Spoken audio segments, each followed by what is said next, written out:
Bam was number 6 in Ilocos Norte, and he was number 7 in Ilocos Sur. Ilocano vote, even the Marcos base voted for him. So it's not just the INC who gave him the victory. It's a Gen Z. It may have helped, but without the INC, he could have still won because of the different dynamics. Many surveys failed to take into account the young voters. Ito ako sinabi ni, parang sinasabi ni Prof, kahit hindi siya iboto ng INC, mananalo si Bam. Bakit? Mananalo pa rin si Bam dahil kinarga siya ng Solid North. Kasi marami nagsasabi, ang nagpanalo daw kay Bam Aquino ay ang Iglesia. Mga kababayan, sa totoong buhay ang INC total membership is 3 million. Lahat ba ng INC members voting age? Peking expert. It seems the kakampings did not understand the assignment. Yun po yung napag-usapan dito sa interview na to. Diba si Lenny Robredo, inendorso niya si Ben-Hur Abalos tsaka si Manny Pacquiao. Kahit binash-bash si Lenny ng mga kakamping, alam niyo mga kababayan, that is a strategic vote. At and I like the term na ginamit dito sa interview na to. Ang mga kakamping masyadong purist. And in effect, lalo ngayong nagkaroon ng kapangyarihan ang mga Duterte. Panoorin ngayon natin tong interview. Our first question is the new complexion of the Senate. Do you share the opinion of many that it's dead in the water because of the new numbers? First of all, we know that impeachment is actually a political process, but True. it's also quasi-judicial. And so if the evidence are overwhelming, the Senate will be hard put to explain their vote, why they're not going to consider the evidence. If it is just a game of numbers, they have to be aware and they have to take the risk that the people will be judging them in a sense that they're not doing the country favor by just voting because of partisan considerations. There will be pressure on the Senate, actually, in fact, because if the evidences are so blatant, like openly threatening the life of the president, the speaker, and the first lady, that's an open shut case, you know. That is an impeachable offense. So if you're going to say, no, it's okay for a government official to do that, then there is the issue of what is ethical and what is moral, and not just what is illegal. So there will really be I would say, people will be looking at them. They're going to expect from them. So there will be pressure. The impeachment may be improbable, but it is not impossible. Pwedeng mahirap, pwedeng malabo ang impeachment, pero hindi imposible. Kasi mga kababayan, for the past few days pinag-uusapan natin, malabo na yung impeachment, malabo. Totoo naman, malabo na ho talaga yung impeachment. Because of the sheer number of the Duterte allies doon sa Senate. Nakuha na nila yung 50% eh. Wala ka ng 2/3 na pag-uusapan. The impeachment hearing, mga kababayan, kaya nga napakahalaga na umuo si Laila De Lima at saka si Chel Jokno sa pagiging prosecutor.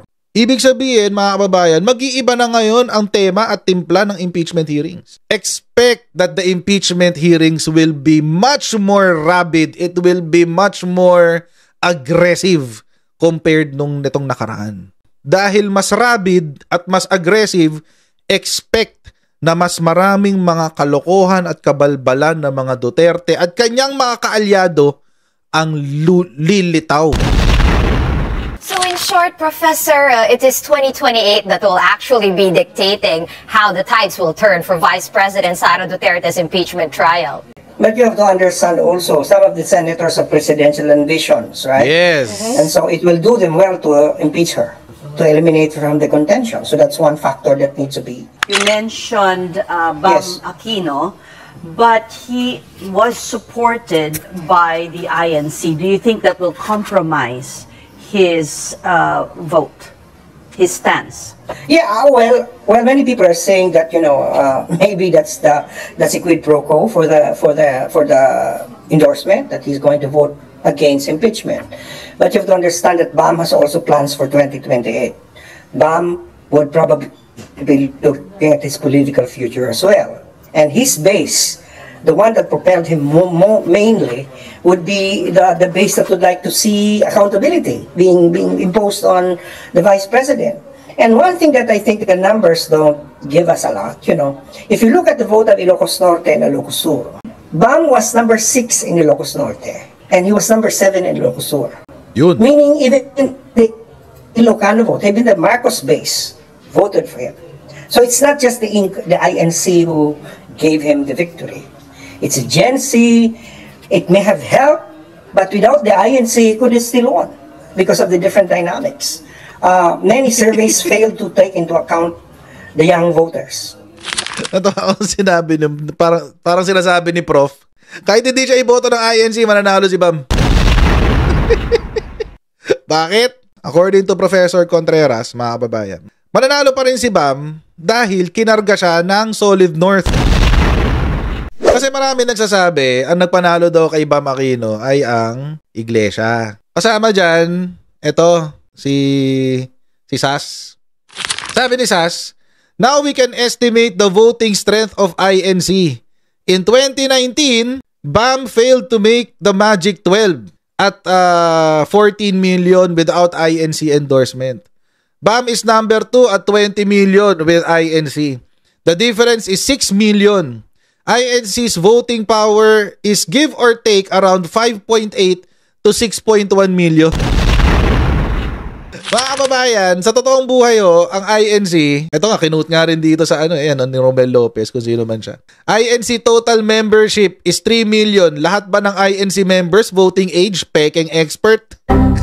Okay, so Professor, just going back to our discussion on the impeachment, taking a look at the composition of the Senate for the 20th Congress, can we get your fearless forecast? Will Vice President Sara Duterte secure the 9 votes she needs to be acquitted? Well, actually, let me put it this way.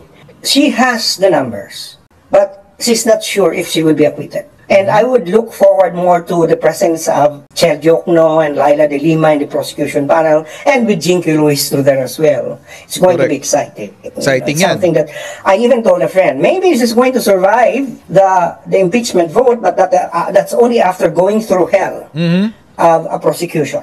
Actually, agree ako dyan kay Professor Contreras dyan. Pwedeng ma-acquit si Sara Duterte, pero pilay na siya para sa 2028. Pwede yun. Sabi ko nga sa inyo kanina, mga kababayan, this impeachment trial will be more aggressive. Kasi mga kababayan, ang mindset ng mga prosecutors dito, mga kababayan, maliban sa maipanalo yung kanilang kaso, pilayan na talaga si Sara. Kasi hindi na sila sure sa panalo Itong impeachment trial na to, dahil alam na ng mga prosecutors na dehado tayo pagdating sa mga senator judges. So anong gagawin ngayon? Sige, matatalo din lang naman tayo. Di let's go out with a bang. Walang matitirang masaya dito. Matalo man kami, pati kayo malungkot. Ganon.